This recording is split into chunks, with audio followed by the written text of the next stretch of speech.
नारायणं नमस्कृत्य नरं चैव नरोत्तमं देवीं सरस्वतीं व्यासं ततो जयमुदीरये।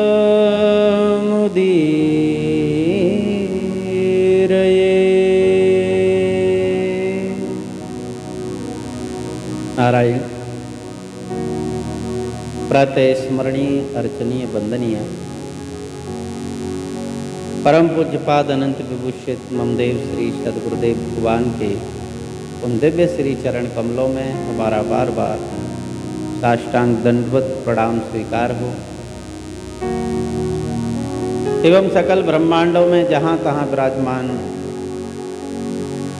हमारे साथ यूट्यूब और फेसबुक के माध्यम से इस सत्संग में जुड़ने वाले सभी भगवान के प्रेमी श्रोता भक्तजनों को हम हृदय से बार बार प्रणाम करते हैं, उनका अभिनंदन करते हैं।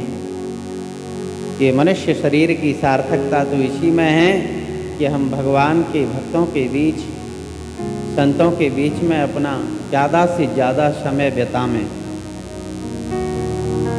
देखो, संसार में जितना भी फल प्राप्ति करते हो उसके लिए कुछ न कुछ कर्म अवश्य करना पड़ता है और कर्म को करने में परिश्रम होता है। परिश्रम से थकान होती है और थकान से शरीर में आलस्य प्रमाद आकर के हम सुषुप्ति में चले जाते हैं और सुषुप्ति से यानी परमात्मा की शक्ति से शक्ति लेकर के और फिर जागृत में हम कार्य करने लग जाते हैं। लेकिन ये क्या जीवन है? सारे थके विश्राम किया और फिर कार्य में लग गए।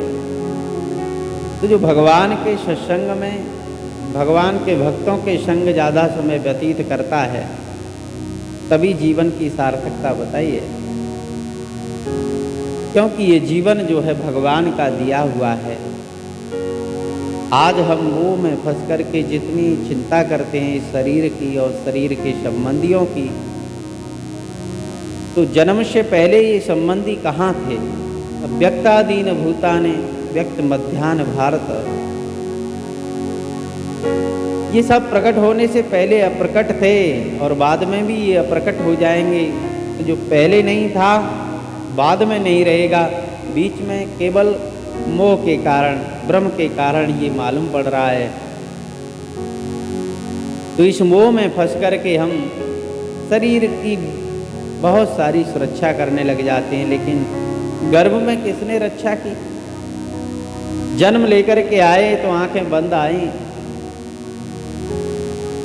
परमात्मा ने, विधाता ने जो भाग्य में लिख दिया वो सारी व्यवस्था हमारी कर दी कि हमको माँ का दूध मिला और हमारा पालन पोषण हुआ। गर्भ में भी हमारा पालन परमात्मा ने ही किया। तो फिर आज जब हम शिशु थे, जब हमें संसार के बारे में बिल्कुल भी ज्ञान नहीं था, उस समय हम स्वतंत्र थे।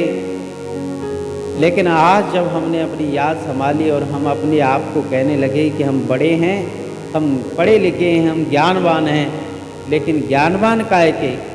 हम तो संसार के मोह में ऐसे फंस चुके हैं कि जैसे कोई हाथी दलदल में फंसा हुआ हो। आइए हम परम पूज्य श्री नावादास जी महाराज के द्वारा भक्तमाल की जो रचना हुई, जिसमें भगवान के प्यारे भक्तों की कथा है, उन्हीं भक्तों के बीच में आप सभी को लेकर के चलते हैं। बोलिए श्री सच्चिदानंद भगवान की जय। बोलिए श्री सद्गुरुदेव भगवान की जय। आइए अपनी वाणी को पवित्र करने के लिए हम भगवान के पावन नाम का 2 मिनट हरि संकीर्तन करते हैं।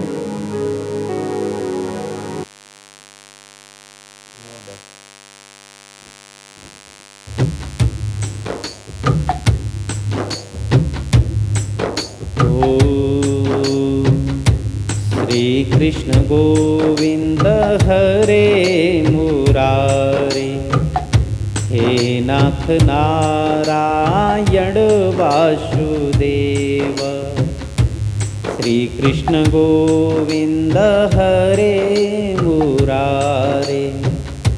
हे नाथ नारायण वासुदेव, जिह्वे पिब स्वामृतमेतदेवं,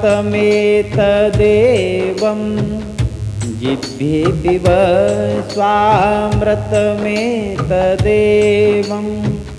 गोविन्द दामोदर माधवेति, श्रीकृष्ण गोविन्द हरे मुरारे। हे नाथ नारायण वासुदेव, श्री कृष्ण गोविंद हरे मुरारे। हे नाथ नारायण वासुदेव, हे नाथ नारायण वासुदेव, हे नाथ नारायण वासुदेव, हे नाथ नारायण वासुदेव, श्री कृष्ण गोविंद हरे मुरारे। हे नाथ नारायण वासुदेव, श्री कृष्ण गोविंद हरे मुरारे। हे नाथ नारायण वासुदेव। नारायण।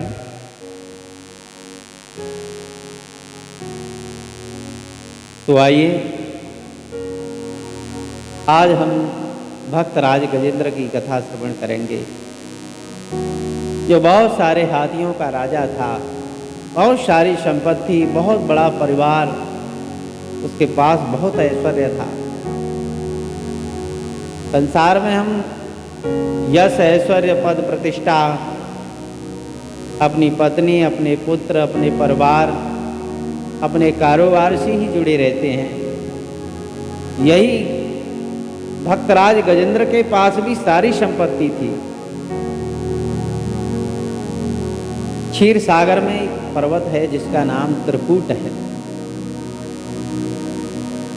ये त्रिकूट पर्वत मानो तो जो त्रिगुणात्मक प्रकृति है, सत्वगुण, रजोगुण और तमोगुण,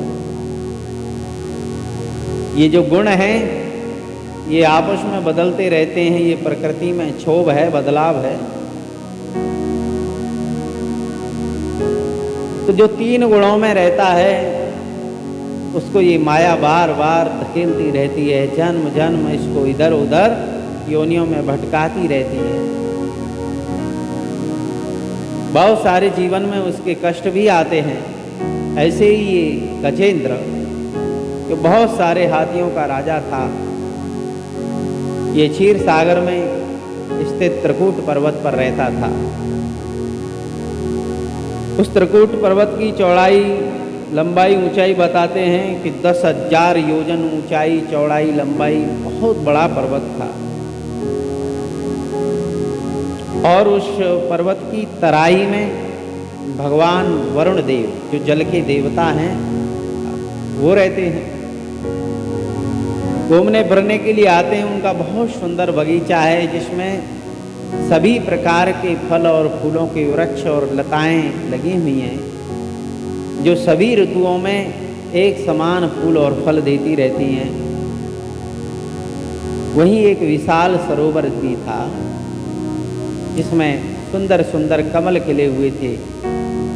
स्वच्छ निर्मल जल था उसका। त्रिकूट पर्वत और इधर उधर चारों ओर पहाड़ों से घिरा हुआ वो सरोवर, वो जंगल बहुत सुंदर था। वहीं पर एक गजेंद्र नाम का हाथी रहता था। उसकी बहुत सी पत्नियां थीं। उन पत्नियों से बहुत सारे उसके पुत्र थे। बहुत बड़ा परिवार था। कहते हैं ना कि व्यक्ति को अभिमान होता है अपने परिवार का। कि मैं बड़े परिवार वाला हूँ, मैं बलवान परिवार वाला हूँ, मैं धनवान परिवार वाला हूँ, मैं सबको रौंद डालूंगा। ये क्या है? ये बड़ा परिवार, ये अभिमान का प्रतीक है। ये गजेंद्र भी बड़े बड़े हाथियों का सरदार था। एक दिन की बात है कि वो अपनी पत्नी और बच्चों के साथ सारे वन को रौंदता हुआ, वृक्षों को, लताओं को तोड़ता हुआ उस पर्वत पर विचर रहा था। वो मद में बड़ा मस्त हो रहा था, उन्मत्त हो रहा था, पागल जैसा हो रहा था। उसने बहुत सारे वृक्षों को तोड़ दिया, तहस नहस कर दिया। उसके नेत्र भी घूम रहे थे। ऊपर से कड़ी धूप भी पड़ रही थी, गर्मी का समय था, गर्मी से भी बहुत व्याकुल हो रहा था। प्यास से प्यासे थे सभी, मानो प्राण ही निकल रहे हों, जो पानी सी की तलाश में उस जंगल में इधर उधर दौड़ रहे थे। गजेंद्र अपनी पत्नी और पुत्रों के साथ घूमता फिरता हुआ उसी सरोवर के पास आया। उस सरोवर को देख करके उसका मन प्रसन्न हो गया। आकर के उसने जल में प्रवेश किया। सबने अपनी प्यास बुझाई। अपनी जो थकान थी वो स्नान करके अपने शरीर को गीला करके वो थकान भी मिटा दी। और फिर तो गजेंद्र जैसे संसारी पुरुष, आजकल देखा है ना, पार्टी करने के लिए पूरा परिवार जाता है, पिकनिक पर जाता है घूमने फिरने के लिए, तो वहाँ क्या करते हैं? वहाँ खाना पीना रहना, बस ये मौज लेना। उनका मकसद ही ये होता है कि चलो यहाँ घर में हम बोर हो गए, थोड़ा घूम्या में फिरया में आनंद करया में मस्ती करया में। तो उस प्रकार ये भी पिकनिक पर पहुँचा। तो नहाने के बाद में गजेंद्र ने विचार किया कि चलो जल क्रीड़ा कर लें। तो जल में सभी लोग क्रीड़ा करने लगे, खेलने लगे।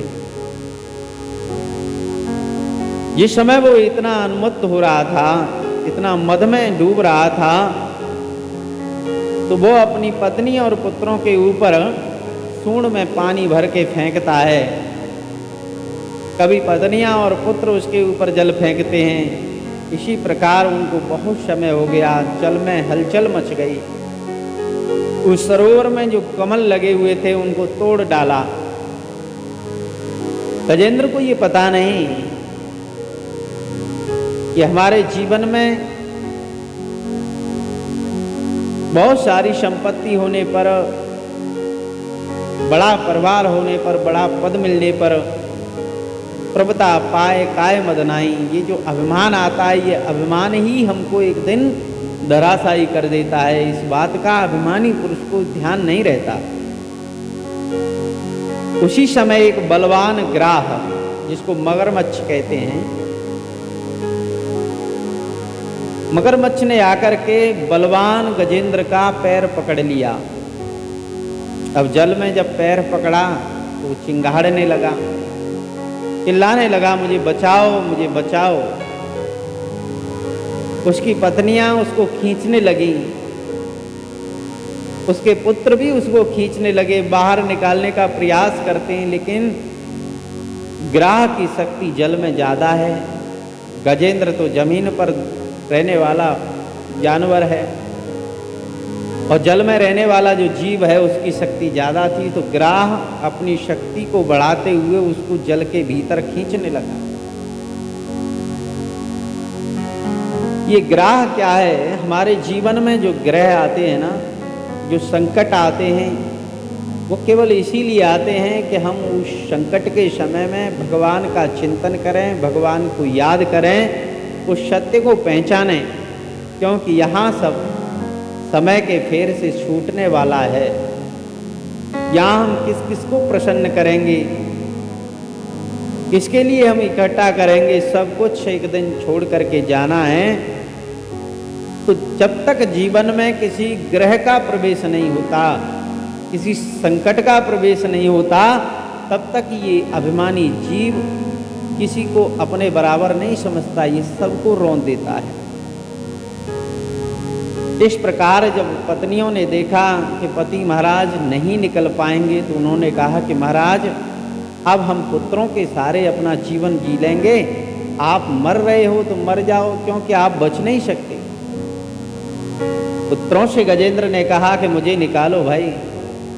तो पुत्रों ने कहा कि महाराज आपने तो पूरा गृहस्थ का जीवन जी ही लिया, अभी तो हमारी युवावस्था है, हमने तो गृहस्थ जीवन भी नहीं देखा है, इसलिए पिताजी तुम मरते हो तो मर जाओ, अपने साथ में हमको क्यों मार रहे हो। आज गजेंद्र को उसकी पत्नियों ने छोड़ दिया, पुत्रों ने छोड़ दिया, सगे संबंधियों ने छोड़ दिया। भरकम प्रयास किया लेकिन गजेंद्र को कोई बाहर नहीं निकाल पाया और गजेंद्र तो भीतर की ओर ही चला जा रहा है। उसने बचने के लिए अपनी सारी शक्ति का प्रयोग किया, लेकिन आज अपनी शक्ति भी काम नहीं दे रही। अब तो ऐसा युद्ध होने लगा कि कभी गजेंद्र शक्ति लगा करके बाहर आने की कोशिश करता है तो फिर ग्राह अपनी शक्ति से उसको भीतर खींच ले जाता है। महाराज ऐसे ही उनमें युद्ध होते होते 1000 वर्ष का समय व्यतीत हो गया। ये दूसरे युग की कथा है। कल्प कल्पांतर वेद की कथाएं होती हैं, आयु भी सबकी अलग अलग होती है।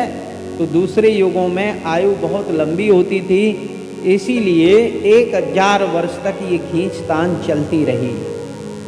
जैसे मनुष्य की आयु 100 वर्ष है तो 100 वर्ष तक वो गृहस्थ में बहुत सारे संकटों से घिरा हुआ रहता है, खींचतान में लगा रहता है, उलझन में लगा रहता है और सारा जीवन उसका इसी में निकल जाता है।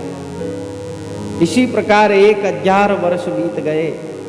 अब तो अंत में गजेंद्र ने देखा कि मेरा बल काम नहीं करेगा। उसका जो बल था, उत्साह था, जो धैर्य था, सब टूट गया। उसकी शक्ति क्षीण होने लगी। इधर ग्राह का बल बढ़ने लगा, वो तो जलीय जीव था, जलचर था। अब जब सब शरीर ढीला पड़ गया गजेंद्र का, अपने आप को ग्राह के बंधन से छुड़ाने में असमर्थ हो गया, बहुत सारे विचार आने लगे। बोले अब तो मैं मर जाऊंगा, अब जीवन में मेरा कोई नहीं है, अब मुझे क्या करना चाहिए। और अंत में वो इस निर्णय पर पहुंचा कि जब मेरे बराबर वाले हाथी भी मुझे नहीं निकाल पाए, मैंने भी पूरा प्रयास किया, मैं नहीं निकल पाया, तो अब तो निश्चय ही मुझको मरना है। ये बेचारे मुझको कब तक छुड़ाएंगे, इसलिए ये सब छोड़ करके चले गए, क्योंकि मेरा समय निश्चित हो चुका है। काल भगवान मेरे सिर पर बैठे हुए हैं और ये ग्राह मगरमच्छ कोई और नहीं, ये तो भगवान का ही दंड है, भगवान की फांसी है। इसलिए अब मैं संपूर्ण विश्व के एकमात्र आश्रय उस परब्रह्म परमात्मा की शरण लेता हूँ। और ऐसा कहते हैं कथाकार कि उस सरोवर में जो कमल खिले हुए थे, गजेंद्र पूरा डूब चुका है, उसकी नासिका में श्वास लेने मात्र के लिए स्थान रह गया है, सारा जल में डूब चुका है। उसने उस फूल को लेकर के भगवान को समर्पित किया और पुकारा कि हे गोविंद आकर के मुझे बचाओ। हे नारायण, जो प्रचंड काल रूपी सर्प से भयभीत प्राणियों की रक्षा करता है, गोविंद, जो मृत्यु भी जिसके भय से दौड़ती है, वो प्रभु आकर के मेरी रक्षा करें। हे नारायण, हे जगत गुरु, आपको नमस्कार है। इस प्रकार गजेंद्र सूंड उठा करके और भगवान को पुकारने लगा। आइए थोड़ा सा गजराज के द्वारा जो भगवान की स्तुति की गई उसको गजेंद्र मोक्ष नाम से जाना जाता है। आप उसमें से भी आप समझें। ओम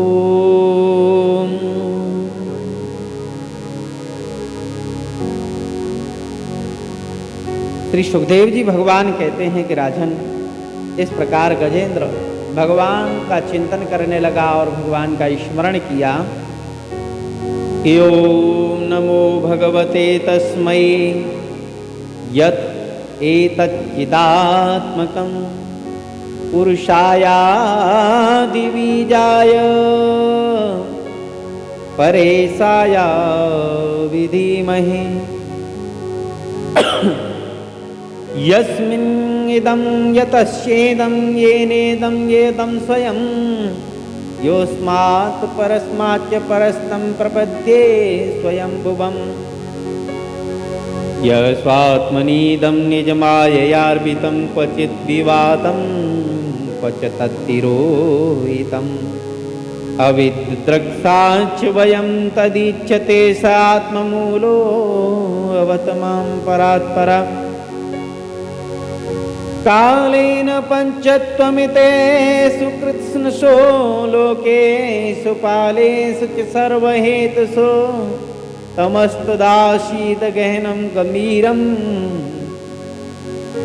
यतस्य पार्य विराजते विभुः न यस्य देवारिषयः पदं विदुः जन्तु पुनः करोऽर्तिगन्तुमीरितम् यथा नटस्याकृतभिः विचेष्टतो दुरत्यान् क्रमणसमावतु दिद्रच्छवो यस्य पदं सुमङ्गलं विमुक्तसङ्गा मुनयः सुसाधव चरन्त्यलोकवृतं प्रणम्बने भूतात्मभूता सुहृदसमे गतिः न विद्यते यस्य च जन्म न कर्म वान नाम रूपे गुणदोषैव वा तथापि लोकाप्यसंभवाय सुमाया तान्यकालं रक्षते तस्मै नमः परेशाय ब्रह्मणेऽनन्तशक्तये निरूपायो रूपायोरुरूपाय नमः आश्चर्यकर्मणे नमात्मप्रदीपाय साक्षिणे परमात्मने पुरुषायादिमूलाय मूलप्रकृते नमः।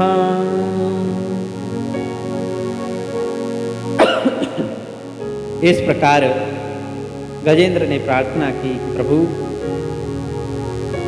जो सर्वसमर्थ परमात्मा इस दिखाई देने वाले जगत का मूल कारण है, ये जो जगत हमको मालूम पड़ रहा है इसके प्रभु मूल कारण तो आप हैं। इसका स्वामी पौरुष के मूल पुरुष रूप से सभी के हृदय में निवास करता हुआ सब में चेतना का विस्तार कर रहा है, उन भगवान को मेरा नमस्कार। हे नारायण, अब मेरा कोई नहीं है, मेरा कोई नहीं है, मेरा कोई न सहारा बिन तेरे, नंदलाल सांवरिया मेरे। हे नाथ, अब तुम्हारे सिवाय मेरा दूसरा कोई नहीं है। क्या आप प्रभु मुझे स्वीकार करोगे? जिन परमात्मा प्रभु में ये जगत स्थित है, जिनसे अलग सा प्रतीत हो रहा है और स्वयं से ही स्वयं को जिन्होंने बनाया है, दिखाई देने वाला ये जगत जो स्वयं है और फिर इस सब से दिखाई देने वाले जगत वह इसके कारण प्रकृति से जो परे हैं, उन स्वयं सिद्ध परमात्मा की मैं शरण लेता हूँ। क्या प्रभु आप आकर के मेरी रक्षा नहीं करोगे?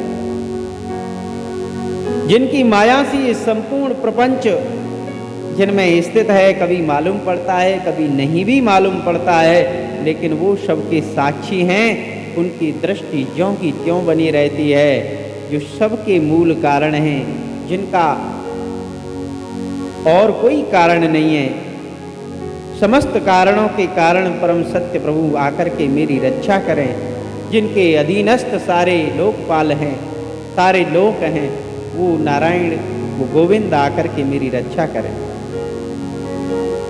और ऐसा निश्चय करके अपनी सूंड में उस फूल को लेकर के भगवान के अर्पित किया। पत्रम पुष्पम फलम तोयम यः मे भक्त्या प्रियच्यते तदहं भक्त्युपैष्णामे प्रियतात्मनः।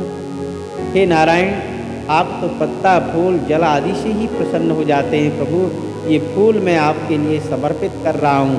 हे नारायण, आप प्रसन्न हो जाओ। और कथाकार कहते हैं कि पुकारने के साथ ही भगवान गरुड़ को छोड़ करके, यानी कि जब गोविंद नाम को पुकारा तो उस समय विश्वक्सेन ने भगवान के समक्ष खड़ाऊँ रखी कि प्रभु खड़ाऊँ पहनो, लेकिन इतनी त्वरा अपने भक्त के लिए, इतनी जल्दी कि भगवान के बड़े ही सुंदर कमल जैसे कोमल चरण हैं, लेकिन जब खड़ाऊँ पर चरण पड़ा तो खड़ाऊँ टूट गया। गरुण जी ने आकर के कहा प्रभु आप विराजो मेरे ऊपर, मैं चलता हूँ, लेकिन गरुण को भी परे कर दिया भगवान ने, और इतना जल्दी सरोवर में प्रकट हुए कि गो तो भगवान ने सुना, लेकिन विंद शब्द जब पुकारा तो भगवान को अपने समक्ष देखा। बोलिए श्री हरि भगवान की जय।